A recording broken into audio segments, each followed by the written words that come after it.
아침 방문을 찾아오신 여러분을 환영합니다. 오늘도 아침 예배 말씀으로 믿음과 위로의 시간을 갖게 되길 바랍니다.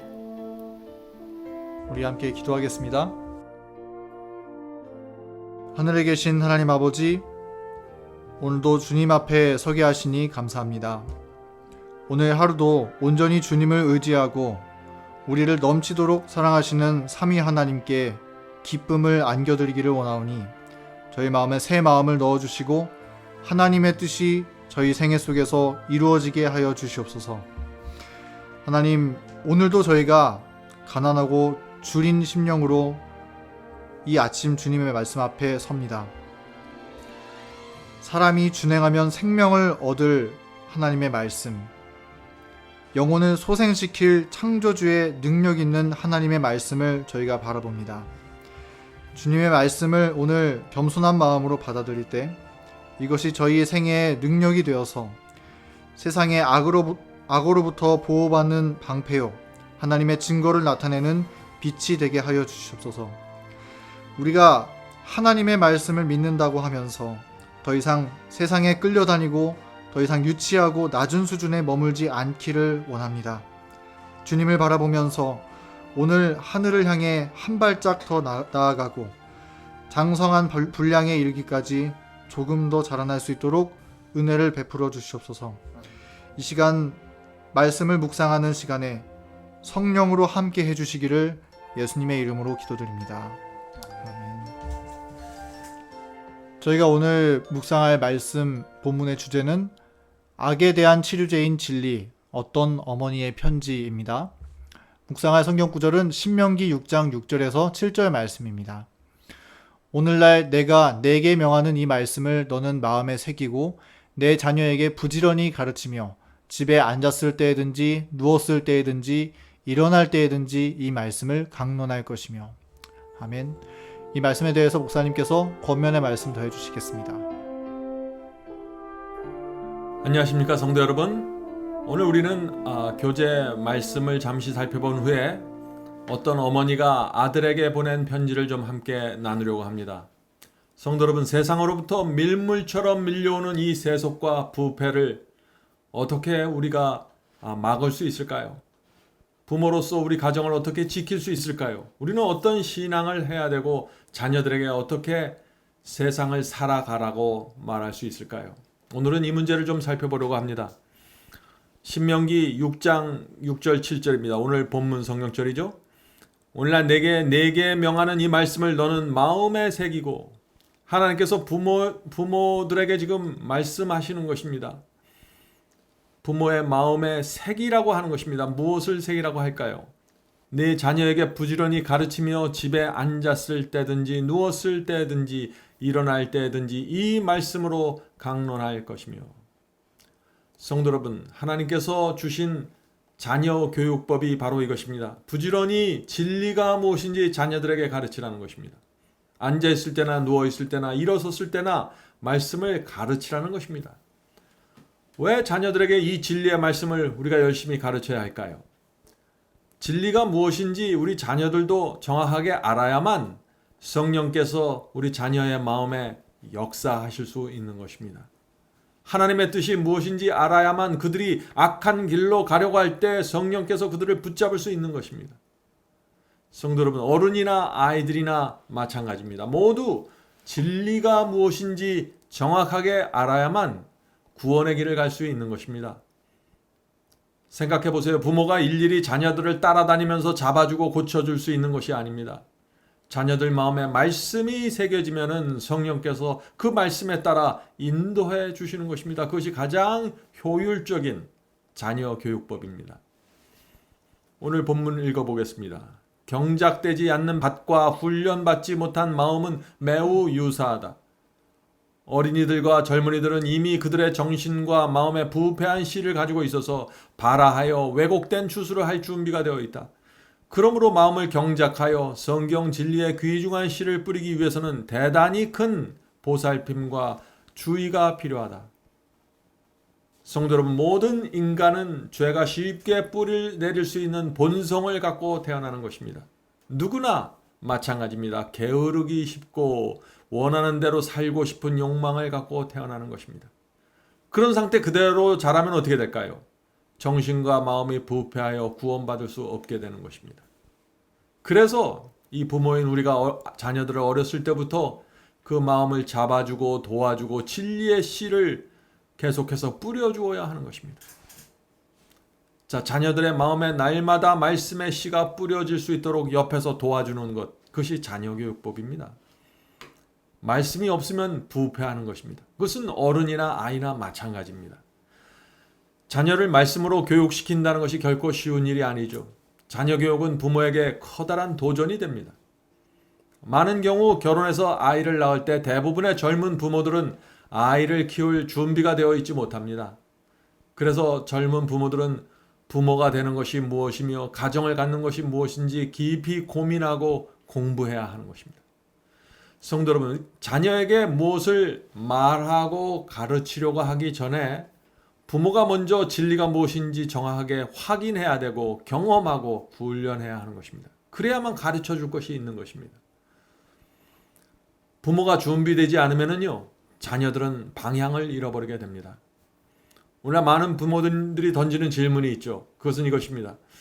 우리 자녀가 이미 성장했는데 이렇게 이미 다 성장한 경우에는 어떻게 자녀들을 다루어야 할까요? 자녀가 성장해서 자기 의사와 뜻을 갖고 있어서 부모의 말을 듣지 않는데 어떻게 자녀 교육을 해야 합니까? 하는 질문입니다. 참 어려운 질문이죠? 자녀가 크면 클수록 부모가 할 수 있는 역할은 점점 더 제한적이 될 수밖에 없습니다. 어렸을 때처럼 부모의 뜻을 순종하도록 자녀에게 요구하기가 어렵게 됩니다.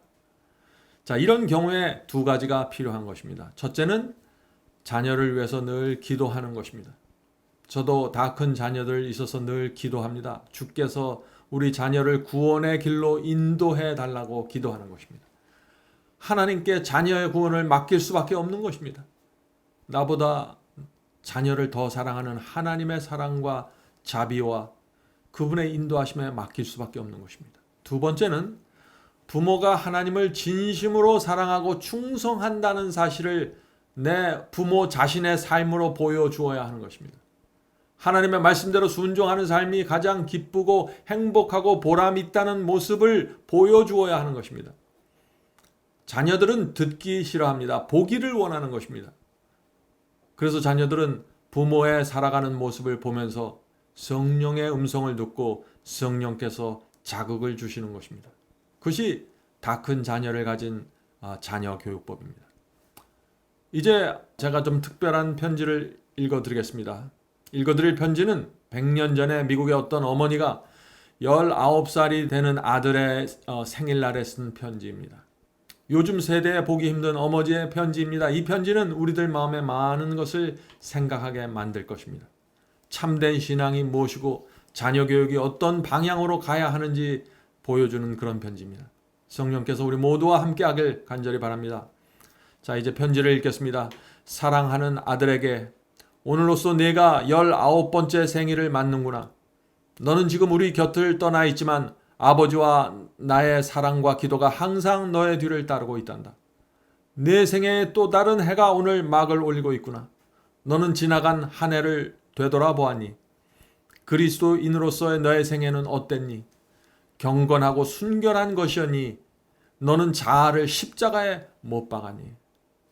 성도 여러분, 자녀들도 경건하고 순결하게 사는 삶을 배워야 하는 것입니다. 자아를 십자가에 못 박는 신앙을 배워야 하는 것입니다. 우리 자녀들이 많이 부족한 것처럼 보일지라도 우리는 이 신앙의 중심이 되는 사상을 말해주고 보여주어야 하는 것입니다. 그들이 듣지 않는 것 같아도 듣고 있습니다. 보지 않는 것 같지만 우리 부모가 살아가는 모습을 다 지켜보고 있는 것입니다. 그들은 듣고 봄으로써 배우는 것입니다. 자, 계속해서 편지 읽겠습니다. 하나님의 말씀에 대한 흥미가 증가되었니? 너희 마음속에서 솟구치는 유혹에 대해서 결정적인 승리를 거두고 있니? 영원 속으로 흘러가 버린 너의 지나간 생애의 기록이 용서와 승리를 통해서 깨끗하게 정리되었니? 사랑하는 아들아, 자신의 유익과 즐거움을 추구하지 말아라. 친구들과 주변 사람들에게 그리스도의 아름다운 향기를 전해주는 자가 되어야 한다. 다른 모든 사람들이 넓고 평탄한 길을 걸어갈지라도 너만은 좁은 길을 고집스럽게 걸어가라. 너는 다른 사람들에게 거룩한 가마를 줄 만큼 강력한 그리스도인이 되어야 한다. 항상 선을 선택하고 약하고 연약한 자들을 도와주며 기회가 있을 때마다 그리스도를 증거하는 일에 있어서 망설이지 말아라. 네가 양심적으로 믿고 있는 바를 용감하게 실천하면은 하나님께서 너를 통하여 영광을 받으실 것이다. 가장 적은 일에도 최선을 다하여 충실하고 철저해야 한다. 아들아, 너는 아직도 그리스도의 구원하시는 능력을 충만하게 경험하고 있지 못하단다. 너는 그 이유를 알고 있니? 그 이유는 그리스도를 영화롭게 하는 것이 너의 가장 큰 목적이 되고 있지 못하기 때문이란다. 네가 세우는 모든 목적, 내가 관계하는 모든 일, 내가 즐기는 모든 즐거움이 하나님의 기뻐하시는 바가 되어야 한다. 너는 세상에 살고 있지만 세상에 끌려다니지 말고 세상을 이긴 자로서 살아야 한다. 많은 사람이 주님의 편에 서 있다고 공언하지만 사실에 있어서는 그렇지 않단다. 우리 자신들이 어느 편에 서 있는지 어떻게 알 수 있니? 누가 우리의 마음을 소유하고 있는지 어떻게 알 수 있을까? 우리의 생각은 누구에게 가 있니? 누구에 대해서 이야기하기를 좋아하니? 무엇에 대해서 생각하기를 좋아하니? 누가 우리의 애정과 정열을 소유하고 있니? 만일 우리가 주님의 편에 서 있다면 우리의 생각은 그분에게 가 있을 것이며 그분에 대한 생각이 가장 달콤하게 느껴질 것이다. 그리스도인은 세상과의 우정 관계를 가지고 있지 말아야 한다. 너와 나는 모든 소유와 마음을 그분께 이미 드렸어야 한단다. 우리는 그분의 형상을 반사하며 그분의 영을 호흡하고 그분의 뜻을 행하며 모든 일에 있어서 그분을 기쁘게 해드리고자 소원해야 한단다. 사랑하는 아들아, 너는 아무도 오해하지 않을 만큼 확고한 행동과 노선을 택해야 한다. 결단성이 없이는 세상에 유익하고 아름다운 영향을 줄 수 없단다. 비록 너의 결심이 진실한 것인지 모르지만 하나님의 능력을 너의 힘으로 삼고 확고한 목적을 가지고 전진하지 않는다면 그것은 실패로 돌아가게 될 것이다. 너의 말과 행동과 생애를 통하여 그리스도께서 나타나야 한단다. 너는 하나님과 재물을 동시에 섬길 수 없다. 내가 전적으로 주님 편에 서 있지 않으면 너는 원수의 편에 서 있다는 사실을 알아야 한다. 나와 함께 하지 않는 자는 나를 반대한 자요, 나와 함께 모으지 아니하는 자는 해치는 자니라 라는 주님의 말씀을 기억해라. 어떤 이들은 항상 흔들리며 결단을 내리지 않으므로 신앙생에 있어서 실패한단다. 그들은 마음의 찔림을 받지만 자신의 마음 전체를 주님께 드리지 않는단다. 이러한 상태가 계속되면 양심은 점차적으로 굳어지고 성령의 감동하심에 대하여 무감각하게 되어서 결국에는 성령께서 근심하면서 떠나가게 된단다. 하나님을 위한 일을 내가 있는 바로 그곳에서 시작하여라. 먼저 십자가에 가서 자아, 세상, 그리고 내가 가지고 있는 모든 우상을 버려라. 온 생애가 주님께 완전히 헌신되지 않는 한 너는 세상에 강력한 영향력을 미칠 수 없을 것이다. 하나님께 마음을 바치고 세상이 줄 수 없는 평안을 누리면서 힘차게 살아가라. 내가 주님 안에 거하지 않는다면 너는 자신에 대한 부족함과 헐벗음을 느끼지 못할 것이다. 내 자신을 보여달라고 성령께 열렬히 간구해야 한다. 영적인 사물을 사랑하는 것은 자연스럽고 저절로 이루어지는 것이 아니란다. 내 마음과 내 정신을 그쪽으로 기울일 때에만 그것을 얻을 수 있다. 실천력이 내게 필요하다. 세상을 위해서는 너의 두뇌와 뼈와 근육을 아낌없이 사용하면서 왜 영원한 생명과 신앙에는 그렇게도 적은 관심을 기울이고 있니? 너는 지금 세상으로 기울어지고 있다. 많은 사람들은 세상 사업에 있어서 그들이 열정과 힘을 다해서 일해왔기 때문에 마침내 마음이 세상 쪽으로 생각하는 것이 쉬워지게 되는 것이란다. 그리스도인들에게 있어서 참된 신앙생활이 그렇게도 어렵고 세상 생활이 그렇게 쉽게 느껴지는 이유가 바로 여기에 있단다. 그들의 마음과 생활의 각 방면들이 세상적으로 생각하고 행하도록 길들여져 왔단다. 하나님의 말씀을 머리로만 동의하고 실제적인 생애에 적용하지 않는 그리스도인들이 너무나 많이 있단다. 수많은 그리스도인들에게 있어서 신앙적으로 생각하고 마음을 하나님께 헌신하는 교육이 너무도 등한시되고 있다. 옳고 의로운 일을 행하는 습관이 결여되어 있다. 순간적이고 충동적인 선한 행동은 있지만 거룩함을 향하여 지속적이고 흔들리지 않는 원칙이 너무도 무시되고 있다. 어떤 사람들은 이렇게 말한다. 나에게는 신앙이 생기지 않으며 왠지 영적인 것에는 관심이 없다라고 말하지. 그러나 그런 사람들이 세상에 대해서 이야기할 때 어떠니 활발해지고 말이 많아지며 열심 있는 관심을 나타내고 있잖니. 그러한 사람들은 세상에 속한 사람들이다. 그들은 생애를 통해서 세속적인 기질을 배양해 왔기 때문에 그러한 기능이 발달된 것이다. 그들은 세상적으로 거인일지 모르지만 영적으로는 난장이이다. 이런 사람들은 자신의 수준보다 높고 고상하며 거룩한 가르침과 설교를 들을 때 그것을 이해하지 못하게 된다. 사랑하는 아들아, 우리의 마음은 순결을 사랑하도록 훈련되고 교육받아야 한다. 선과 참된 거룩함에 대한 욕망이 좋은 것이긴 하지만 그것이 거기에서 그친다면 아무 소용이 없다. 고상한 목적은 좋은 것이지만 그것이 실행되지 않으면 아무 소용도 없단다. 많은 그리스도인들은 참된 그리스도인이 되기를 희망하지만 그들의 희망이 생활 가운데서 실천되지 않기 때문에 하늘을 얻지 못하게 될 것이다. 아들아, 예수 그리스도의 이 말씀을 들어보아라. 의에 줄이고 목마른 자는 복이 있나니 저희가 배부를 것이며. 자신들을 그리스도인이라고 주장하는 많은 사람들이 하나님의 나라와 그분의 의를 먼저 구하지 않고 있다. 그러므로 그들에게는 경건의 비밀이 감추어진 바 될 것이다. 그들은 경험적인 지식을 통하여 그리스도를 알지 못하고 있다. 그리스도를 사랑한다고 말하며 그분의 기적을 사모하지만 그분의 말씀을 순종하지 않으며 성령의 열매를 그들의 생활 가운데 나타내는 데 실패하고 있다. 세속적이고 영적으로 무관심한 사람들이 하늘에 들어간다면 그들은 하늘의 영광과 거룩함과 기쁨과 순결함을 전혀 즐길 수 없을 것이다. 왜냐하면 그들은 영적인 사물에 대해서 너무도 무지하며 둔감하기 때문이다.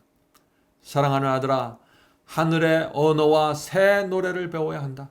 썩어질 것을 피하고 신의 성품에 참여하는 자가 되기 위해서 최선을 다해라. 영적인 활동과 봉사의 기쁨을 느끼도록 자신의 마음을 길들여온 사람들은 하늘의 순결과 영광에 압도되지 않을 것이다. 너는 예술에 대한 훌륭한 지식을 가질 수 있으며 과학에 대한 높은 지식을 가질 수 있고 어떤 일에 대해서 정통할 수 있다. 그러나 그 모든 것들이 너를 하늘을 위해서 준비시키는 일과 어떤 관계가 있니? 그것들이 너를 하나님의 심판대 앞에서 준비시키는 일을 위해서 무엇을 해줄 수 있니? 조심해라. 오직 거룩한 생애를 사는 자들만이 하늘을 바라볼 수 있단다. 지금 너에게 필요한 것은 진실하고 허식이 없으며 사랑이 충만한 경건함이라는 사실을 잊지 말아라. 그러므로 지금 시작하거라. 내일이 오늘보다 나을 것이라고 기대하지 말아라. 하루하루가 너와 하나님 사이의 관계를 멀어지게 할 수도 있단다. 하늘집에서 하늘 합창대와 연합하고 싶거든 하늘의 마음을 지닌 자가 되어라. 내 생의 어떤 면을 보아도 하늘의 천사들 앞에서 부끄럽지 않는 생애를 살아라. 너의 인생의 끝에 영원한 생애가 펼쳐져 있음을 잊지 말아라. 그날에는 오직 그리스도를 사랑하기 때문에 이 세상의 물질과 세욕과 이기심을 버리기로 선택한 사람들만 살아남게 될 것이다. 아들아, 나는 너를 정말 사랑한단다. 너를 사랑하는 나의 뜨거운 마음은 언제나 변치 않는단다. 사랑하는 엄마가. 성도 여러분, 얼마나 감동적인 편지입니까? 자녀를 향해서 애끓는 마음으로 쓴 이 편지를 읽을 때 우리의 마음이 감동이 되었습니까? 19살 된 자녀에게 이런 편지를 쓸 수 있는 부모는 행복한 부모입니다. 대부분의 부모는 이런 편지를 쓰고 싶어도 쓸 수가 없는 상황입니다. 부모가 준비되어 있지 않거나 자녀의 마음이 준비되어 있지 않기 때문이죠. 이런 편지를 비록 우리가 쓸 수 없을지라도 실망하지 마시기 바랍니다. 여전히 우리는 날마다 자녀를 위해서 기도할 수 있습니다. 성령께서 부모인 우리의 삶을 통해서 감화력을 자녀들에게 전달하실 수 있는 것입니다. 그러므로 오늘부터 시작하실 수 있는 것입니다. 용기를 내시기 바랍니다. 성도 여러분, 가정에서 하나님의 말씀을 읽는 분위기가 형성되어야 합니다. 부모와 자녀가 함께 성경을 읽고 대화하는 교제가 즐거운 시간이 되어야 하는 것입니다. 그것이 최고의 가정교육입니다. 이제 기도하겠습니다. 하늘에 계신 저희들의 아버지, 하나님께서 우리의 가정을 이 세상에 두시고 원하시는 것이 있다는 사실을 우리가 알게 도와주시옵소서. 하늘에 계신 아버지, 주의 말씀이 날마다 저의 마음속에 들어가셔서 더러운 것들을 치워버리고 정결하게 되는 그 경험을 날마다 할 수 있도록 도와주시옵소서. 우리의 자녀들을 인도해 주시고 다 큰 성장한 자녀들을 불쌍히 여겨 주시옵소서. 그들 마음속에 날마다 성령께서 역사해 주셔서 돌아오라는 음성을 들려주시옵소서. 하늘에 계신 아버지, 오늘 이 시간에 우리 자녀들과 가정을 위해서 기도드립니다. 간절한 마음으로 드리는 저의 기도에 응답해 주시고 주의 선하신 뜻이 이루어 주시옵소서. 자녀들이 어디에 있든지 무엇을 하든지 방황하든지 하나님의 말씀과 성령께서 끝까지 그들을 쫓아가셔서 그들을 잡으시고 인도해 주시옵소서. 이 모든 말씀 예수님의 이름으로 간절히 기도드립니다. 아멘.